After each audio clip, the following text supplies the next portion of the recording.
William Ruto, the Commander-in-Chief of our Defense Forces, the Deputy President, Speaker of the National Assembly, and all the protocols observed,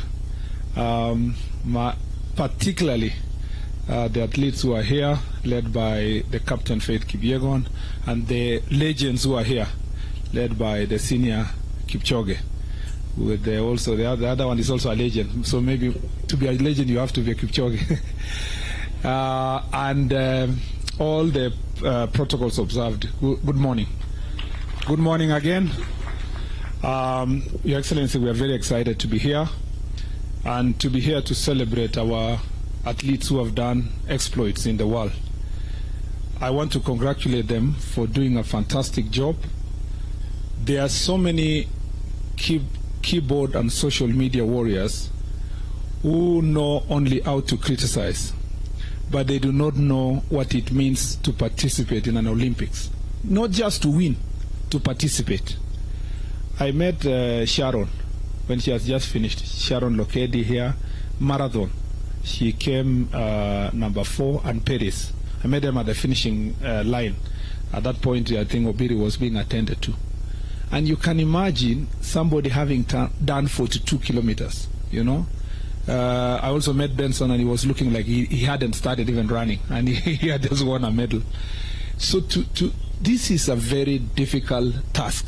To be a sports person, we only see the 3 minutes that Faith runs, but we do not see what happens behind the scenes.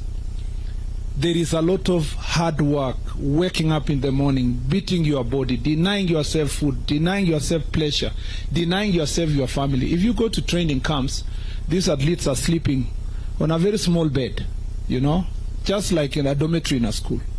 The sacrifice they make so that they can reach where they are is immense, Your Excellency. I schooled with athletes, and I know what the effort they put. And I want to say, when I say congratulations, we mean it. Congratulations. For you to have even participated in the first place, well done. There are countries, Your Excellency, who do a major celebrations for having qualified to go to Olympics. I mean, to just qualify to be there, so that they say, you know, it's country X and Y. And for our country, I think for far too long, because of the part that was prepared by our athletes in the past, it's become so obvious we expect to reap even where sometimes we do not sow.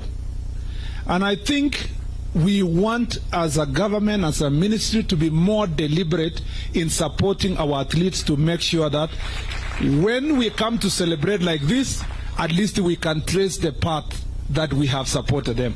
And I know, Your Excellency, you have been very deliberate since you came to office, and you have been very firm to say that the sports fund must continue supporting our athletes and support sports.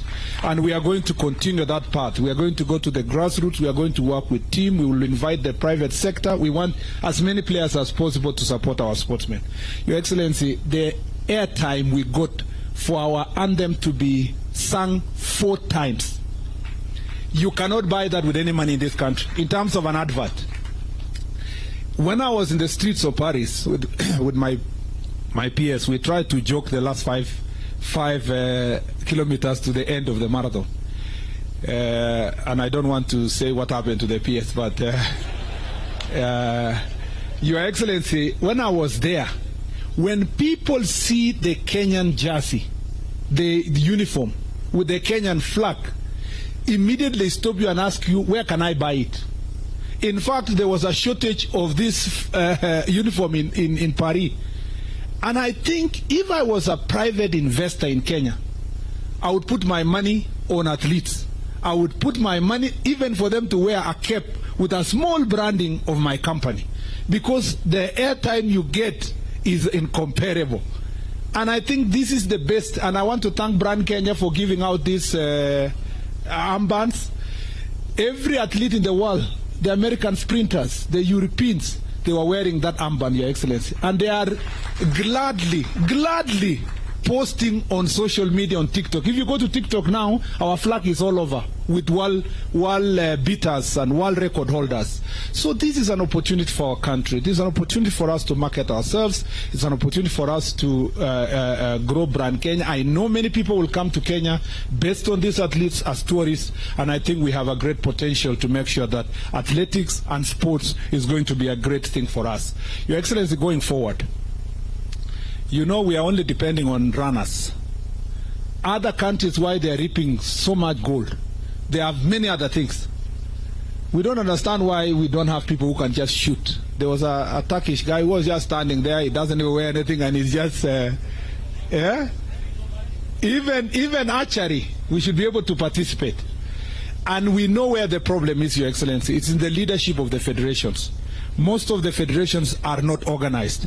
And as a ministry, we want to promise that the Federation for Swimming, for Badminton, for these archeries and all this, we are going to call them, we organize them, we support them, so that in 4 years we have more disciplines participating in the next Olympics.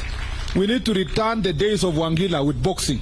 You know, Your Excellency, we used to win medals in boxing and all these other areas. If we do so, I have confidence that if we prepare ourselves as president of NOCSAID and our president for AK has spoken, in the next 4 years we will come back home with better medals.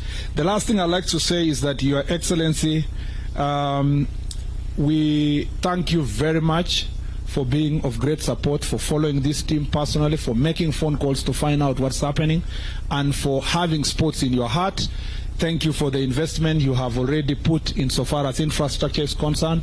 We'll be prudent in supporting that infrastructure. We'll make sure that our athletes, the other day CNN covered our athletes training in Camarines Stadium in a very deplorable state. We believe, Your Excellency, in the next preparation for Olympics, Camarines Stadium and other stadia in the country will actually have here in Kipchoge, as you are about to launch, the one in Kapsabet, the one in Nairobi, the 3 in Nairobi, the one in Wote, the ones in Kisumu, in Mombasa. We want to see our athletes running in Garissa and being able to have athletes that look like the ones who are in other countries, coming also from such areas, pastoralist areas. And we will do that to make sure that this country move forward. I don't want to say much. This is your event. Thank you for hosting us, doing it so fast, Your Excellency, to the extent that Tergad had to work so hard to get a ticket to be here. Thank you very much for making it possible for us to be here today. Without much to say now, let me take this opportunity to invite His Excellency the Deputy President to speak, and thereafter invite you to make your remarks. I thank you, Your Excellency.